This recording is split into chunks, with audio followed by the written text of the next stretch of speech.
ರಾಜ್ಯ ಕಾಂಗ್ರೆಸ್ ಸರ್ಕಾರದ ಹಿಂದೂ ವಿರೋಧಿ ನೀತಿ ಹಾಗೂ ಹಿಂದೂಗಳ ಮೇಲೆ ನಡೆಯುತ್ತಿರುವ ದಬ್ಬಾಳಿಕೆಯನ್ನು ಗಂಭೀರವಾಗಿ ಪರಿಗಣಿಸಿರುವಂತಹ ಕೇಂದ್ರ ಗೃಹ ಸಚಿವ ಅಮಿತ್ ಶಾ ಅವರು ಹೊಸ ಕಾಯ್ದೆ ತರಲು ಮುಂದಾಗಿದ್ದಾರೆ. ಇದರ ಜೊತೆ ಬಿಜೆಪಿ ಪಕ್ಷವನ್ನು ಒಗ್ಗೂಡಿಸಲು ಹಿಂದುತ್ವದ ಮಂತ್ರವನ್ನು ಜಪಿಸುತ್ತಿದ್ದು, ಹಿಂದುತ್ವದ ಪರವಾಗಿ ಗಟ್ಟಿ ಧ್ವನಿ ಎತ್ತುವ ನಾಯಕರನ್ನು ಪಕ್ಷಕ್ಕೆ ಕರೆತರಲು ಮುಂದಾಗಿದ್ದಾರೆ. ಹಾಗಾದರೆ ಯಾರ್ಯಾರಿಗೆ ಅಮಿತ್ ಶಾ ಗಾಳ ಹಾಕಿದ್ದಾರೆ? ವಿಜಯೇಂದ್ರ ಅವರ ನೇತೃತ್ವದಲ್ಲಿ ಹಿಂದೂ ನಾಯಕರು ಒಗ್ಗೂಡ್ತಾರಾ?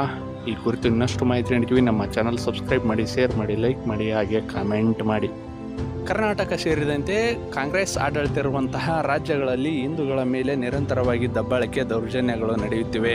ಈ ವಿಚಾರವಾಗಿ ಬಿಜೆಪಿ ನಾಯಕರು ಕೇಂದ್ರ ನಾಯಕರಿಗೆ ಪತ್ರ ಬರೆದು ಆರೋಪ ಪ್ರತ್ಯಾರೋಪ ಮಾಡುತ್ತಿದ್ದಾರೆ.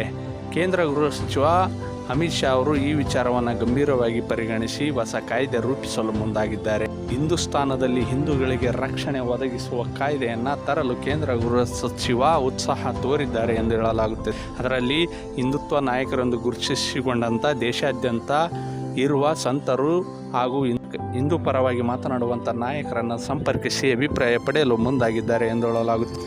ಇನ್ನೊಂದೆಡೆ ಕರ್ನಾಟಕದಲ್ಲಿ ರಾಜ್ಯ ಸರ್ಕಾರ ಹಿಂದೂ ವಿರೋಧಿ ನೀತಿ, ಧರ್ಮಸ್ಥಳದ ವಿರುದ್ಧ ನಡೆದಂಥ ಷಡ್ಯಂತ್ರ, ಗಣೇಶ್ ಮೂರ್ತಿ ವಿಸರ್ಜನೆ ಆಗುವ ಸಂದರ್ಭದಲ್ಲಿ ನಡೆಯುವಂಥ ಕಲ್ಲು ತೂರಾಟ ಸೇರಿ ಅಶಾಂತಿಗೆ ಕಾರಣವಾಗುವಂತಹ ಘಟನೆಯನ್ನು ಗಂಭೀರವಾಗಿ ಪರಿಗಣಿಸಿ ಹಿಂದೂ ಕಾರ್ಯಕ್ರಮಗಳಿಗೆ ಸೂಕ್ತ ಭದ್ರತೆ ಒದಗಿಸಲು ಮುಂದಾಗಿದ್ದಾರೆ. ಆ ನಿಟ್ಟಿನಲ್ಲಿ ಬಿಜೆಪಿಯನ್ನು ಸಂಘಟಿಸುವ ಜೊತೆಗೆ ಹಿಂದುತ್ವದ ಅಸ್ತ್ರವನ್ನು ಪ್ರಯೋಗಿಸಲು ಕೇಂದ್ರ ಗೃಹ ಸಚಿವ ಅಮಿತ್ ಶಾ ಮುಂದಾಗಿದ್ದಾರೆ ಎಂದು ಹೇಳಲಾಗುತ್ತದೆ. ಕರ್ನಾಟಕದಲ್ಲಿ ಪ್ರಬಲ ಹಿಂದೂ ನಾಯಕರೆಂದು ಗುರುತಿಸಿಕೊಂಡಂತಹ ಬಿಜಾಪುರದ ಶಾಸಕ ಬಸನಗೌಡ ಪಾಟೀಲ್ ಯತ್ನಾಳ್, ಶಿವಮೊಗ್ಗದ ಮಾಜಿ ಸಚಿವ KS ಈಶ್ವರಪ್ಪ, CT ರವಿ, ಮಾಜಿ ಸಂಸದ ಪ್ರತಾಪ್ ಸಿಂಹ, ಅನಂತ್ ಕುಮಾರ್ ಹೆಗಡೆ ಸೇರಿದಂತೆ ಪ್ರಮುಖ ಹಿಂದುತ್ವ ನಾಯಕರನ್ನು ಒಂದೆಡೆ ಸೇರಿಸಿ ಪಕ್ಷಕ್ಕೆ ಬೆಳೆಯಲು ಮುಂದಾಗಿದ್ದಾರೆ ಎಂದು ಹೇಳಲಾಗುತ್ತದೆ.